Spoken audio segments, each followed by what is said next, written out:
Welcome to the Spiritual Phoenix Podcast. I'm your host, Ross Cessna, and I bring you, the Phoenix family, a weekly podcast about alchemy, spirituality, magic, mysticism, and more. The Spiritual Phoenix Podcast is fan-funded, and you can contribute with the link in the show notes.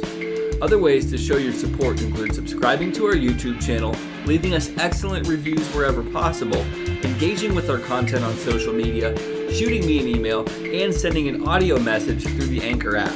This is a community podcast. I'm just the humble host. Let's start the show. All right, welcome everybody. We are joined today by Asa Leveaux. Asa, what's good, man? A lot is good. I will say a lot is good. I have no desire and no fact that things are going badly. So yeah, things are good. That's awesome, man. It's always a pleasure to talk to you because you're always so upbeat and you have this presence about you that's always what's the word I'm looking for? Uplifting. So thank you. You're very welcome, man. Also, you're the only, no, there's two other guests that have been on here 3 times. So, and you're on the number 3 club or in the number 3 club. Oh, nice. That's a nice club to be in. Yeah. Right. So what have you been working on and like, what's going on with you right now? What's going on with me right now? What's going on with me looks like trusting myself. I am trusting myself these days. What does that mean? It means that at any level in business, you may be bombarded with information about what you should do, could do, need to do in your business. And you are hearing that from all different avenues. And what I am now solid in is the fact that I am the subject matter expert on me. And because of that, I'm not willing to do everything somebody wants me to do just because that's the way they did it. I'm very much I'm grounded in my own divinity. I'm grounded in my own acumen. And I stopped making it seem like, oh, I'm not all that bullshit. Yes, I am. Yes, I am. And I hope that other people feel that they are too, because a lot of times we really do know what we need to do in our businesses and with ourselves. Now, it's totally understandable to hire someone or team up with someone to take us there quicker, sooner, and faster. But at the base and the foundation of it, we really do know what to do. And I'm trusting myself more. I was listening to a speaker, and I forget who it was, but they said that one of the top skills that really solid entrepreneurs have is kind of intuition and using that intuition wisely and not second guessing themselves, like not wasting time kind of listening to all the chitter chatter and saying, this is the decision that I'm making. And then once they make that decision, even if it wasn't the right decision, making that decision work like it was the correct decision. You better believe it. It's like falling gracefully. Nice. You can make a fall the next dance step. That's entrepreneurship for sure. In some of my moments that I felt really gross and really out of alignment with everything, in those moments is when I've created something new that worked. And not just created something new that worked, am now able to tell someone that I desire to help that particular story, and it now helps them. Because in entrepreneurship, it is rarely about us. That's something else that I'm really beginning to understand. Like I have to present what I'm doing in a way that is real to me, but I need to present it to the customer in a way that they can relate to. Is that kind of what you're saying there? It's not like about us in that sense. It's about providing service to people. Yes, it's about providing service to people. But in that providing the service, even before you're able of giving permission to provide that service, how are you connecting with them based on the story you have to tell, based on the experiences you've had? So the experiences that I've had, there's nothing wrong with my experiences, and I don't have to be ashamed of them and put them all in a corner. And a lot of times, I personally have been told by other coaches, other marketers, hey, so you probably shouldn't tell that story. And you know what? It's always the story that I tell that help the most or that benefit the most, as in revenue or engagement or exposure. Do you think they don't want you to tell it because it makes them uncomfortable? Of course it does. It totally makes them uncomfortable because I know that I am knocking on the proverbial door to their experience as well. Because there are a lot of entrepreneurial experiences that other people have also felt. And I get it. I do. I really do get it. And so, for instance, me talking about being so low at my mother's house, and my niece's piggy bank was at my mother's house. And this is after years of being referred to and called an entrepreneur, and things had gotten so bad I did not have enough gas to get back home. Literally did not have enough gas to get home. I'm at my mother's house. I'm in a dreadful, lonely, suffocating place where I needed to eat, but I was so disgusted with myself, I wouldn't bring myself to eating. Just really in a state of pissosity against myself. And I called my mother. It's like, look, my niece, whose name is Yuri, I'm like, Yuri's piggy bank is here. I have no gas. And all my mother said was, do what you feel like you need to do. And I took the money out my niece's piggy bank. I did. I took it. Did I ever make that right? I did. I doubled the amount. I think it was like almost $20 of change. And then I went to the local store, and they have this thing called Coinstar, where you can put coins and you get a receipt that you go get the dollars for. And so that's exactly what I did.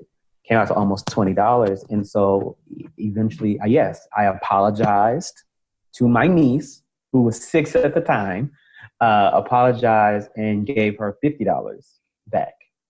So I did make that right. But however, the story sometimes hits entrepreneurs in a way that they just don't appreciate.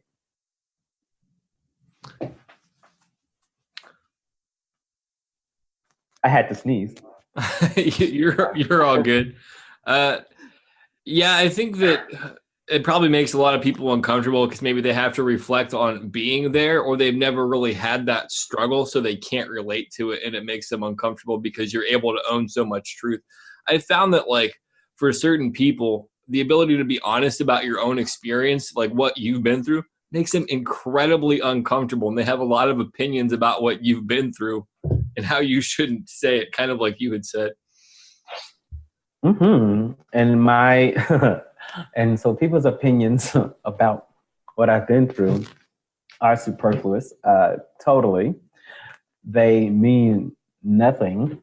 Because my thing is, your opinion would have been like better used if you were actually in the moment helping me out.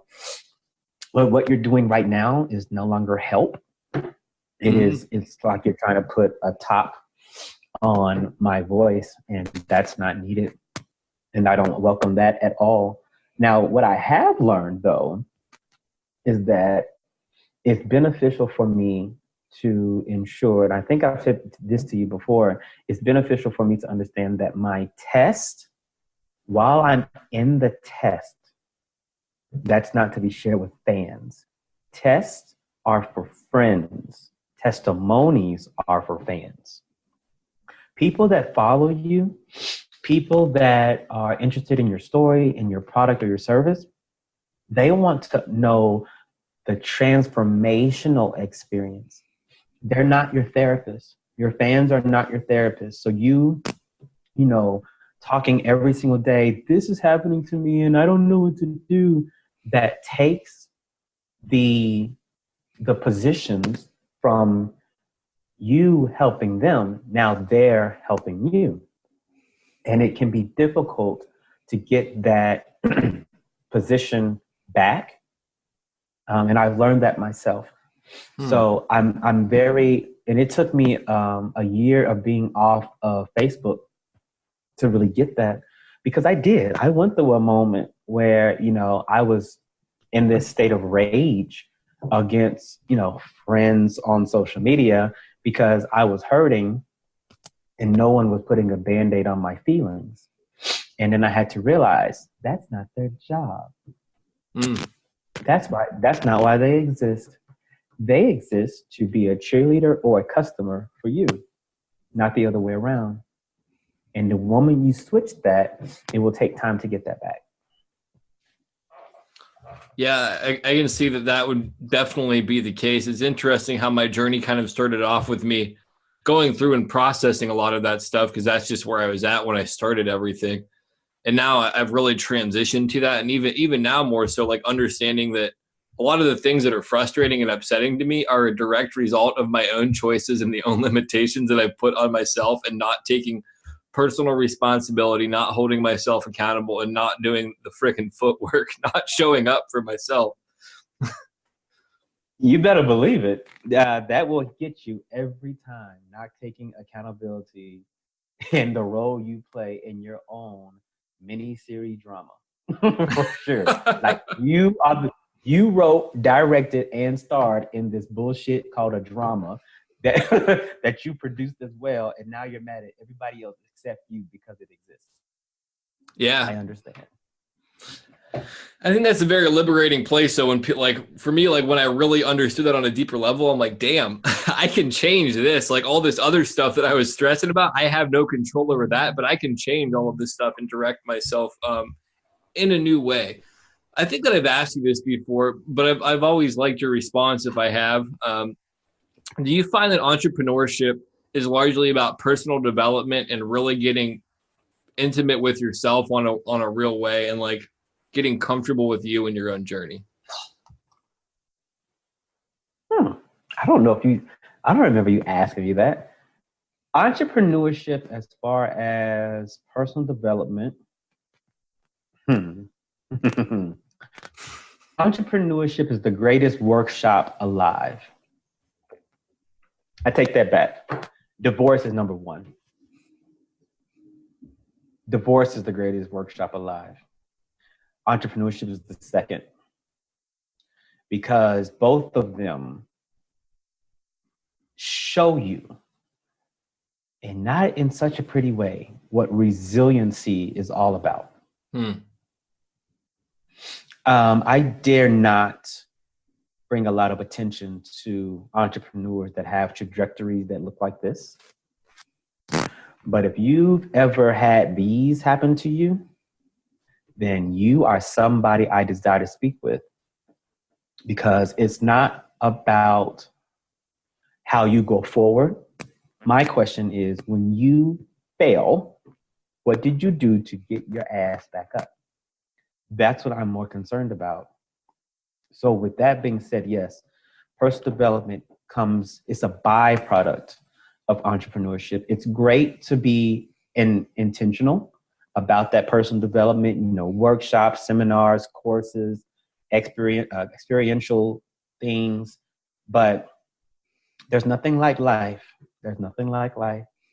As my mama would always say, just keep on living, baby. Just keep on living. What you think you won't do is the very thing that you will consider doing when times get really rough. Yeah. I like that. For me, like all of this started as a spiritual journey. And for me, entrepreneurship's been an incredibly spiritual thing for me, because I have to have faith and hope in order to move forward at certain times. And if I didn't, I would be stuck, or I would have quit, or I would have gone back to like old behaviors and stuff like that. Has that been your experience as well? It has definitely been that experience. Faith, of course, with the Christian tradition, faith being the substance of things hoped for and the evidence of things not seen. Yes, entrepreneurship is a thing you hope for. You hope to make it. You hope that it'll work. You hope the integration will happen. You hope the software won't crash today. You hope the answer will be yes. You hope so many things. So yeah, spirituality and the parallel between a spiritual journey and an entrepreneurial journey is very real, actually. Thank you for bringing that up. I'm having a moment, a mental moment right now. Yeah, that's real. That's very real. Yeah, because for me, I've definitely found that it's like the more I invest in my business, maybe the more stable it is. The more I kind of invest in faith, the more stable my faith grows. The one guy who's been a mentor for me in my own personal journey, not in the business sense, really talks about how this relationship with your higher power dictates kind of where you go in life, and you need to have that in order to kind of stand when shit gets rough. And it translates into business as well. But it's also the more I kind of invest in my business, the more time I invest in it, the more energy, the more easy it is to maintain my focus when things might get a little shaken up. And I'm like, I've invested this. I'm not giving up on this yet. This is just a setback. It's not the end. It's kind of like that Les Brown thing. It's over when I say it's over. Exactly. It is over when I say it's over. And as far as my thinking about it is, I don't think about it, it's over when I say it's over. I love that. I love Les Brown, and I love how motivational that is, though. So no diss to him or that talk. My right now looks like picturing and understanding the end. What does the end look like for me? And there are various ends, of course. There's an end to the business you're building. There's an end to your life. There's an end to today. When you start with the end in mind and hold the intention and the desire of that feeling being fulfilled, I will say that for me has made all the difference. Starting with the end in mind, holding the end in mind, and everything that I'm doing, remembering that, like feeling that feeling. So, for instance, if you have a $2 million goal, what does it feel like to have that $2 million? Literally, what does it feel like? What does it taste like? What does it sound like? What does it smell like? To literally have that and then create that moment. I believe that that's when your future becomes pregnant with your intention, is when you can actually feel that feeling and it can now steer you where you need to go, because it's like a compass. It is always searching for that true north. And now you've created that true north for you. Wow. I really like the way that you said that. I was going to ask you if you find visualization important, but you've already kind of given the answer in that way. And it's something that I began to really implement in my life. I heard somebody say that if you don't have any goals, you're directionless, and any road can take you to nowhere. I don't know. Like, I found that pretty powerful. And I guess that leads me to my next question. What do you think is the single largest reason that entrepreneurs fail? Single? If you had to pick one, you can say a couple, single. but like single would definitely be. Single is a combination. If I had a single, I'm creating a combination platter. Okay. It's a combination of I am not enough, and a combination of what if they found out I'm not real, which is really I'm not enough. So it's this idea that what I think, say, feel, or create is not enough.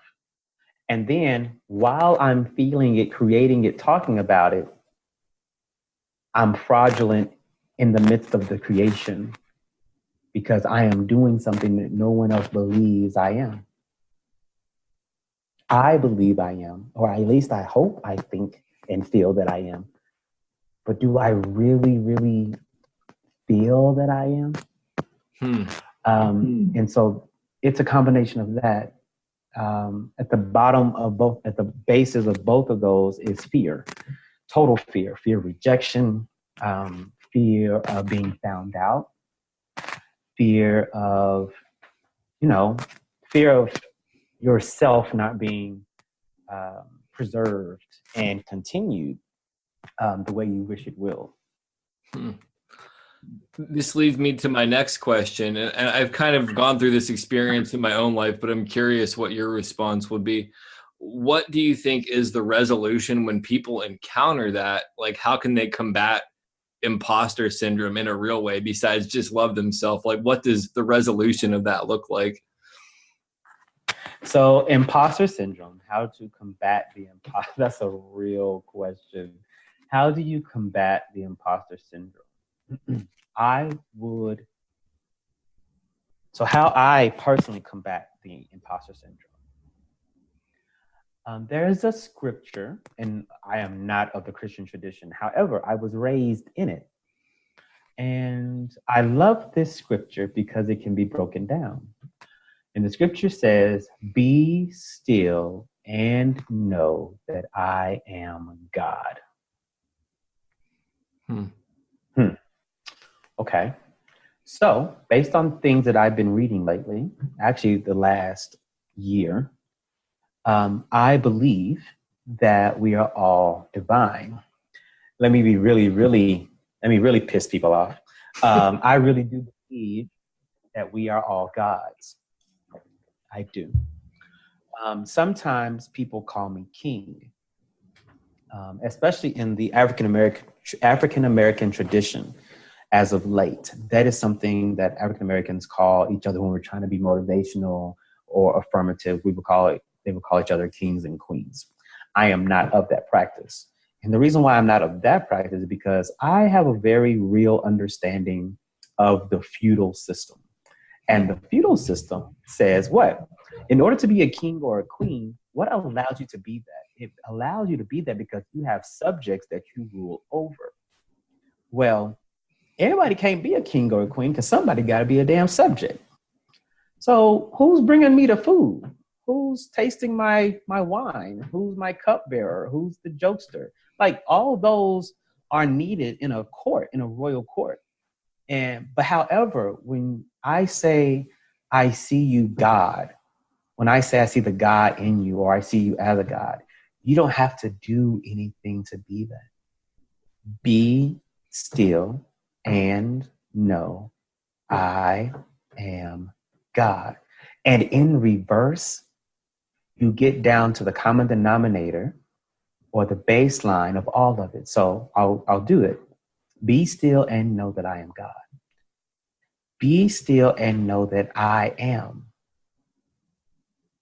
Be still and know.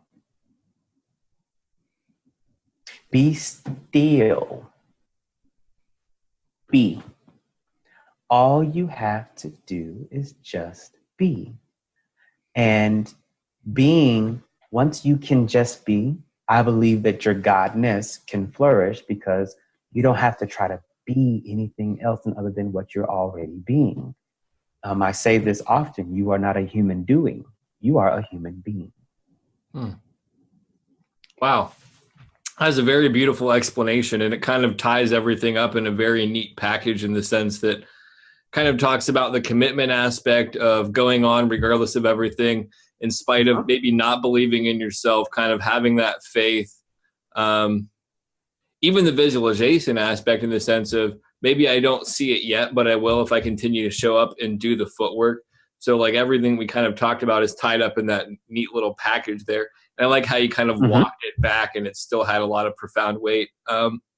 As somebody who also isn't of any real faith in that sense, like traditional faith, I still find a lot of value in scripture because there's a lot of wisdom in it. It's not something that I personally study, but from listening to other people, I still get a great benefit from it.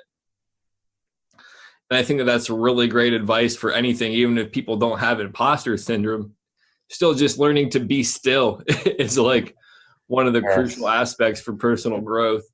So let's talk about what you do a little bit now. So I've had you on before and you've talked about it. maybe some of the newer listeners aren't familiar with what you specifically do.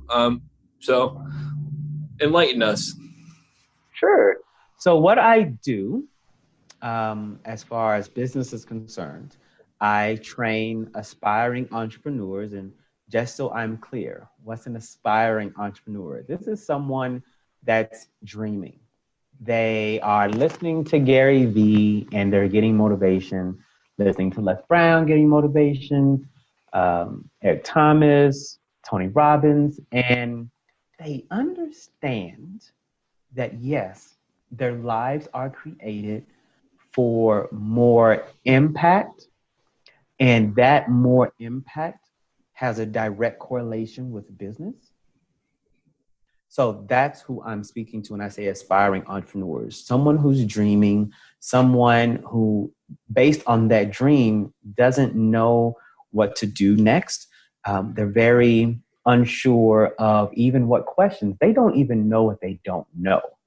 Like you say, you know, they're on Google and they're like, I want to start a business, but I mean, yeah, I can type in how to start a business, but then I'm just blown away by all the possibilities. And now I'm just stuck. Like, I don't even know what to Google. Literally, don't even know what to Google. So what do I do for them? I help them create their first $10,000. And the reason why that step is important is because a lot of times when people come to me and I consult with people or coach people, the revenue goal is much bigger than 10,000. It includes, you know, 100,000. It maybe start 50,000, up to $1 million, a couple million. And before you get to all those numbers, you know what you got to get past? 10,000. You got to do it. It's like, how can you become a teenager if you're never 12? You got to be 12 one day. Hard to tell you. You just got to be 12. So that's what I mean by that. And I do that two different ways. So on one option, I do one-on-one coaching. And the one-on-one coaching it has transformational aspects to it. What I mean by that is it's not all dollars and cents. There are business coaches, entrepreneur coaches that are very, bottom line specific. Everything is about the bottom line. You need to do this, you need to do that. And that's not my genius. That's not where my genius shows up. My genius shows up when I'm heart to heart, soul to soul with someone, either in person or virtually. And I get to find out, okay, so you told me, you know, you want to sell 500 of these, but why are you not doing the exercise of loving yourself in the mirror every day? I combine them. And the reason why I combine them is because there's a reality that those two are related. And what I mean by that is, let's say, okay, I have a remote. Let's say I sell remotes and I create these and I know they're good and I know they're universal remotes and they can work with any kind of TV. I know this. The thing about it though is, if I think I have no value, how can I then put value on something that came from me? It's not really a thing. So that's what I mean by one-on-one coaching is transformational, because it's not just your business that needs to grow. It's not just your business that we need to talk about, because at the end of the day, I don't believe in that statement, you know, it's not personal, it's just business. And the reason why I don't believe that, because I deal with entrepreneurs. And at the end, when you're doing entrepreneurs, at the back end or the front end of every business is a person, a human that is doing their best. And so a lot of times they feel like they're failing. So one-on-one coaching allows that to happen. Now, I found out how to create a systemized way of taking what I would do in a one-on-one environment and then making that more DIY. So one-on-one coaching is like done with you. So it's me and you in the trenches, we're going after it. But sometimes you don't have a lot of time and you may not have that amount of money to enroll into something like that. So I created something else. And that thing looks like the Entrepreneur Playbook. The Entrepreneur Playbook is still for your first $10,000. It's going to help you create a system. It's going to, talk about the 5 pillars of business, which is marketing, sales, operations, finance, and accountability. All of those things are real, but you do it in a way that's convenient for you. So if it's 3:17 in the morning, and even though you went out with friends, you just don't feel like going to sleep, and you feel like, I should probably be productive because I did say I wanted to build a business. Log in. Do the things I tell you to do. Like, take the action steps to make the things happen. And one of the really good benefits of the Entrepreneur Playbook is that I have something called training on demand. Training on demand means you say, Asa, I said yes to you. Like, I slapped the enroll now button. I slapped it hard. Like, I was ready. And then when I got into it, unbeknownst to me, the very thing that I thought you were going to help me with is not there. Like, you got a lot of stuff here. Like, I see it. It's a lot of things. But the one thing I need isn't here. And you may not have even been able to articulate what you needed until you saw everything that was there. I get that. I really do. So training on demand, what that says is, Asa, I don't see this thing and I need it. So once I know that, I have 10 days to create that for you. And so it's not just you that benefits from that, but it's also everyone else, because I make it available to everyone else. So the training on demand really is something that allows it not to just be an evergreen, set it and forget it, but a program that is living and breathing and expanding all the time. Yeah, that's a really cool approach to kind of make it dynamic and organic and grow as people's needs grow and as the times change. So it's constantly evolving. I have a lot of respect for that. Real quick, what are the links for it? We're not done yet, but since we're talking about it, you might as well drop your links and Sure. I'll put them in the show notes as well. Yeah, sure. So if you are interested, if you feel like this is something for you, if you're really ready to go all in and not just, tweeter your thumbs about this, like you want to be an entrepreneur, you want to make the money, go to EntreQUEErplaybook.co. Now, don't say .com, because you go to .com and then try to say Asa don't know what he's talking about. Asa's a liar. No, you went to the wrong damn link.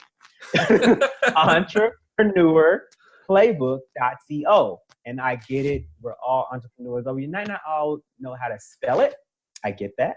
So EntreQUEErneur, EntrePreneur, playbook.co. Go there. You can enroll. Yeah, thanks for sharing that. I'll definitely put it in the show notes so people got like a quick access to it as well. One of the things that came up in what you were talking about, and this I'm curious to your response to this. Do you find that attitude is more important to focus on than money, or attitude and kind of where you're at internally is equally as important as focusing on money and the business aspect of things? I would consider that attitude would be more, because if you have an attitude that you're not worth anything, it's not going to happen, this is just all bullshit, then guess what? It'll just be bullshit. But if you have an attitude that says, look, hell or high water, I don't give a damn what happens to me every day. This is the goal that I'm going forward. This is the deadline. Like, this is the date that's circled on the calendar that this goal, this plan will be realized, and I'll be able to feel it, touch it, smell it. That's a different attitude. And your money will respond to that attitude. And that's something that I had to learn. So I was that entrepreneur sitting behind my cash register in a brick and mortar store, mad at everybody except me, because no one was coming in. No one was spending money. And I'm just pissed. I'm pissed. How you call yourself a supporter? You're never here. Well, they're not my target market. They're not supposed to come. So I even had to stop myself in a Facebook Live. I was telling people how I was working with someone on the team recently and how they're doing really great job on the team.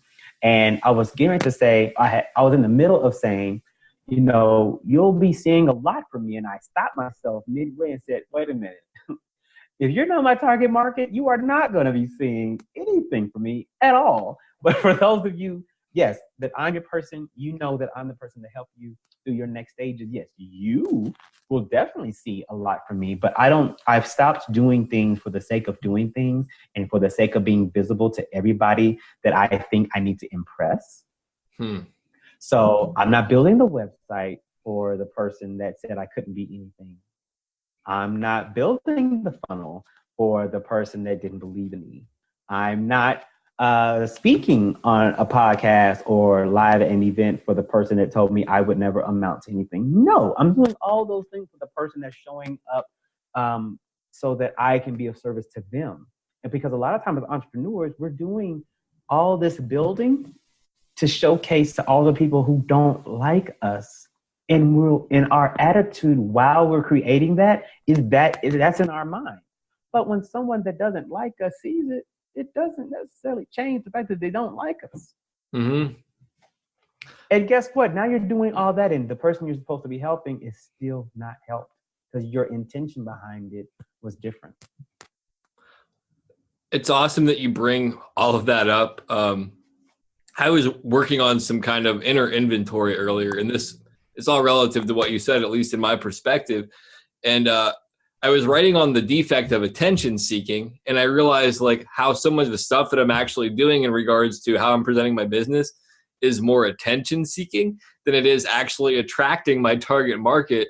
And I was like, oh, dude, like it hit me right in the stomach, dude. I was like, no, I didn't realize that I could even show up in my business like that. And I was like, damn, I really have to like revise this and really conceptualize a different approach. And because it's more even about self-respect, and like the self-respect aspect goes back to the attitude and all of that. Like I'm coming from a place of lack, let me get somebody, and it's pushing people away. But as opposed to being what I'm creating is valuable and I'll draw people in with it. Is that kind of what you're on there? That's yes. Thank you for saying that. And thank you for bringing your experience into this, because that's exactly it. And I'm glad you did, a self-inventory, because when you do look at all the things that you're creating, you have to wonder, what is all this for? Like, why am I doing this? Why did I make a post about, okay, so I've seen people post these things. If you aren't willing to read my terms and conditions, then you need to find another coach. And I read things like that every day, and I'm like, that doesn't sound wonderful. That doesn't make me feel like buying from you. That makes you sound very bitchy. Very, very bitchy. Or things like, you need to understand that I don't answer questions about my business in my inbox. You need to go to my website. Like, you evil bitch. Why? And this is for any sex, by the way. You are evil. Like, you are saying that they cannot reach you the best way they know how. It's like this. If you went to Walgreens and you wanted headache medicine, you have a splitting headache, and you went into Walgreens and all you found were brochures about every medicine that they had instead of the medicine, how would you feel? I'd have probably a bigger headache as a result of it. That's all I'm saying. You aren't giving the medicine that you say you have. All you're doing is giving brochures. And then sometimes your brochures, that, like, you say you have this headache medicine, but then you get to the aisle and it's a damn coupon for KFC. Like, what the whole fuck, people? Why are you confusing me? You told me to come to you, and now you won't let me come to you. So that is what I see as people that are doing things to make them feel better, make them feel bigger. Anything that disconnects from your ideal client, ideal customer saying yes to you, anything that disconnects that, I am saying do an inventory on that. Find out why you're doing that, because it usually doesn't have a damn thing to do with them. It has everything to do with you, and something that needs to be healed. Yeah, that's certainly a really good point. And like what that whole story you shared about the person being like, you're supposed to inbox or don't inbox me, go to my site to reach out. It makes me think of this scene from Joe Dirt. Like Joe Dirt has been a movie that has changed my life in so many ways, and it's super funny to say that. But he's talking to the guy selling fireworks, and the guy selling fireworks is telling him that he has like the things that he likes, and he's like, it's not about you, it's the consumer, and it goes back to the concept of you're here in this position of service and your business is based upon making the customer happy. And if you're going to be an asshole, people are going to see that in you and they're not going to go back to you. Right. It is exactly right. Because all I see a lot of times for a lot of beginning entrepreneurs is this level of pissosity that they are vocalizing on social media, and they're still in this perpetual loop of, why don't people like me? Why don't people buy from me? Well, I mean, I don't want to buy from an asshole. That's pretty much what it boils down to. And plus, you're talking about all the things you don't like, all the things you don't want, instead of saying how you can make my life easier. A lot of times, an entrepreneur will come to me like, "Oh, can you tell me why you think I'm not building my business?" I was like, "Give me your profile." In the first 5, I'm like, "Okay, not once have you talked to me." Because in matter of fact, I don't even know what you do. It has been weeks, and then I'll keep doing this. It has been months.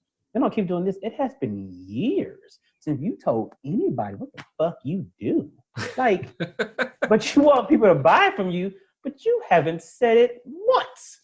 So how are they supposed to buy? You haven't told them anything. And all marketing is letting people know what you do, what you offer, and what problem you solve. But you haven't told anybody, and now you're mad. I have a question for you now, because this brings up something that I'm literally confused about, and it could just be me like having non-existent virtues. So what's the difference between keeping people like aware of what you're doing and spam? Spam is things that are personal and uninvited. Think about it like this. If you were interested in a girl and you took her out for the first time, and then you reached over the table and you touched her breast, that's spamming. Also, don't do that. That's spamming. That's coming into my personal space and offering something that I didn't ask for. I didn't ask for that. Now, if you are at the other side of the table and you say, you know, I hope I'm not being forward, but I really like the way your breasts look tonight. I don't know if you did that on purpose, but I really do. And she then says, you don't say. What else do you have to say about that? That's an invitation to continue. But if you have no consent, if you have no permission, you are spamming. So what is a spam on social media or the virtual world? That looks like someone's inbox.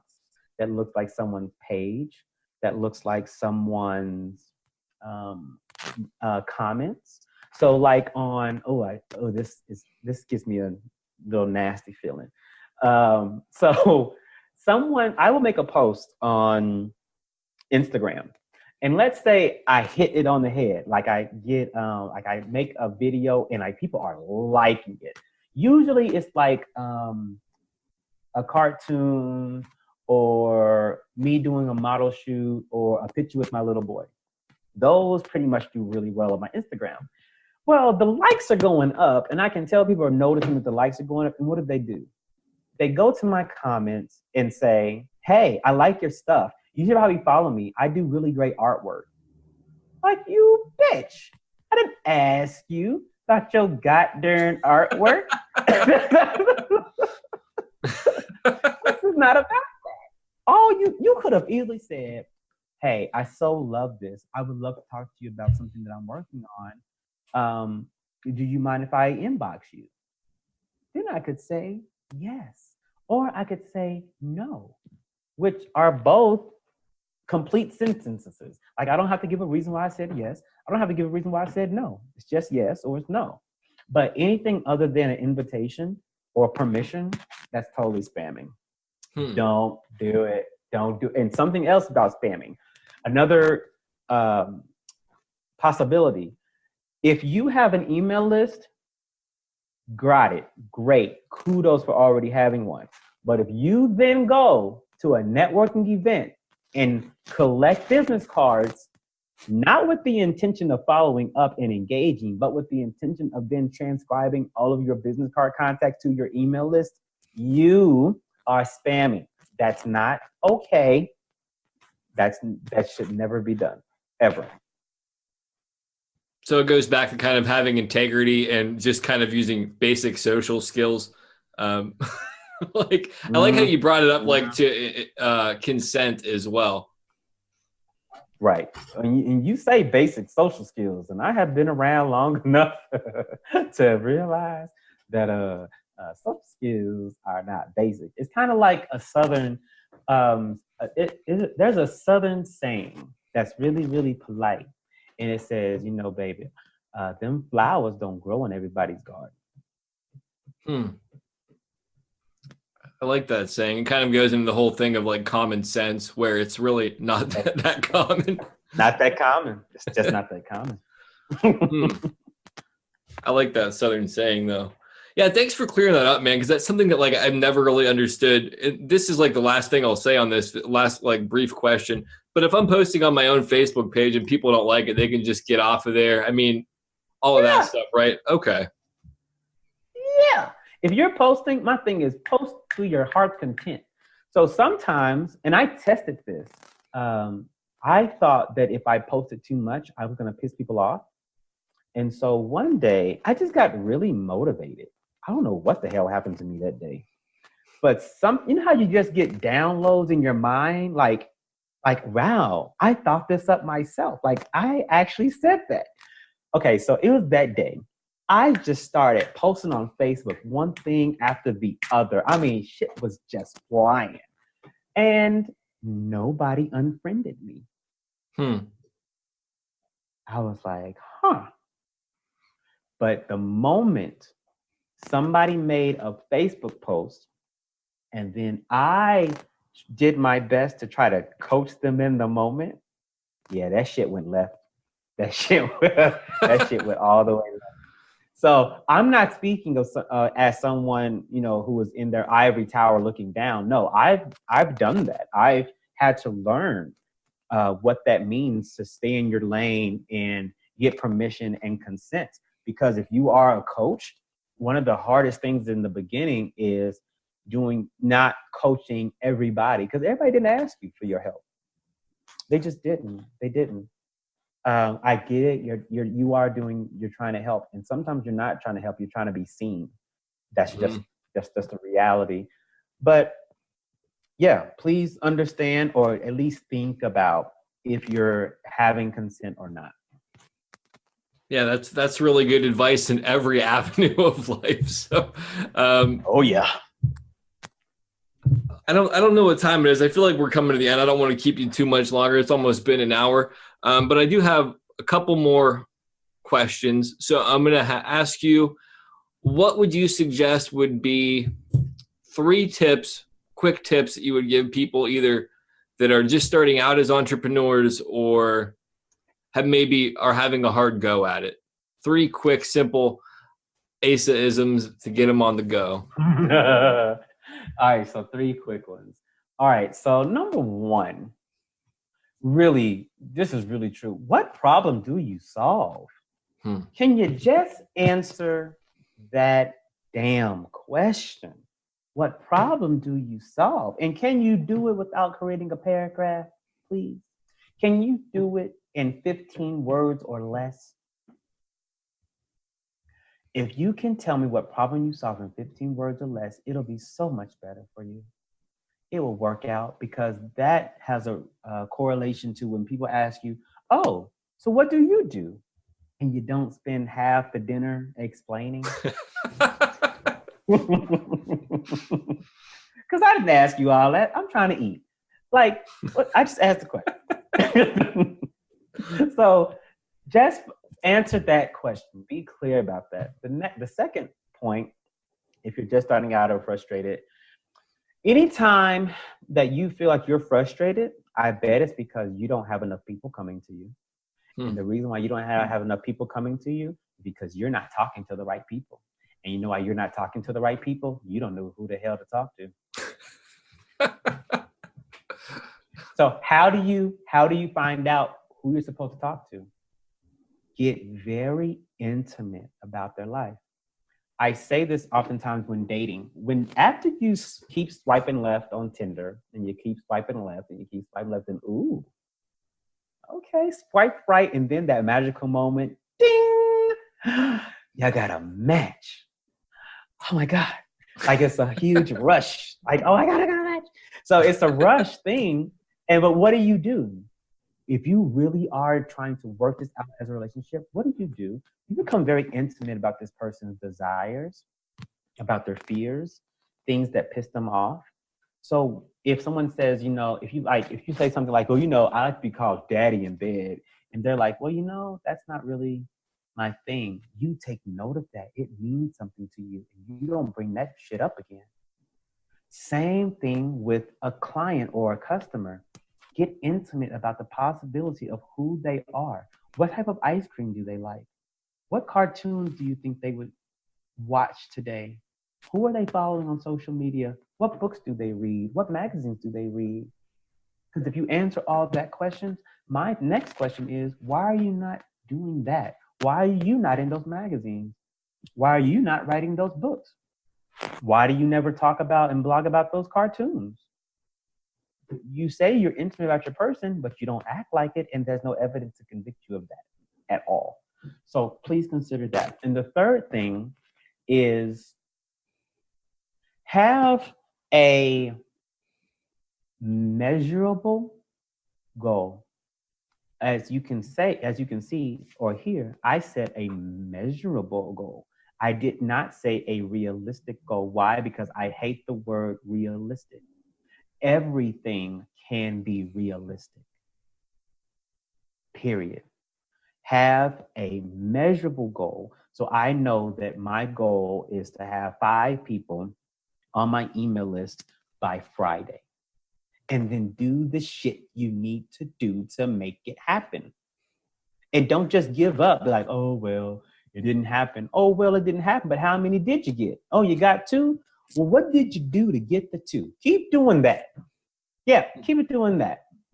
And do it repeatedly and do it consistently so that you can see more success over time. Because I'm telling you, 2 people a week for the course of a year, that adds up. That really adds up. So yes, those are the things I would definitely say you can do today. Awesome. Yeah, thanks very much. Those are all really good things. One of them or 2 of them hit me in the feels a little bit, but I'll let it slide. I'm just joking. Understand. I have one more question for you, and then the floor is yours to kind of take us out. And before that, though, I just want to say thank you so much for taking the time. Can you shout out your links one more time before I ask this question? Sure. So please go to EntreQUEErplaybook.co. That is EntreQUEErplaybook.co. That is EntreQUEErplaybook.co. And one more time for the kids in the back, that is EntreQUEErplaybook.co. Okay, thanks so much. And like I said earlier, I'll put the link in the show notes. And the last question, and then the floor being open for you to close us out, is what 3 characteristics or principles do you find most important, maybe not so much in being an entrepreneur, but in just living a healthy, happy, well-adjusted life? The 3 characteristics. 1 characteristic, someone that does not compare. So when I say not compare, you're not comparing your bullshit to somebody else's bullshit, because the highs of today will be the lows of your tomorrow if you just keep living. So don't compare anybody's bullshit against your own. Number 2, the ability to embrace your face. What I mean by that, if you practice the daily action of looking yourself in the mirror and smiling at yourself, and I don't mean like, no, I mean like looking you in the eye and like, wow, you're like a miracle.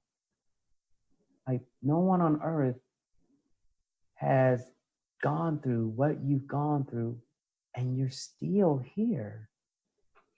Like, oh, look at you, you amazing person. You're still here. Like, embrace your face, man. Embrace your face. That's a big deal that has gratitude written all over it. And then the final thing, besides embracing your face and not having comparison, is I would really, really like it.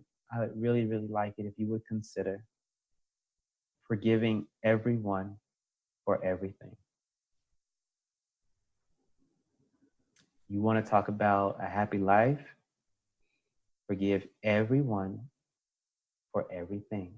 Nope. I can hear you right now. But Asa, listen, I said forgive everyone for everything. You're not doing yourself any favor, and you're not doing them any harm by not forgiving them. You're just not. So please forgive everyone for everything. Thanks for listening to the show, Phoenix family. Just a reminder, we are fan funded and you can contribute with the link in the show notes. Other ways to support the show include leaving excellent reviews wherever possible, subscribing to our YouTube channel, engaging with our content on social media, sending me an email, or reaching out via voice message through the Anchor app. Your support is greatly appreciated. Much love and synchronicity. Peace.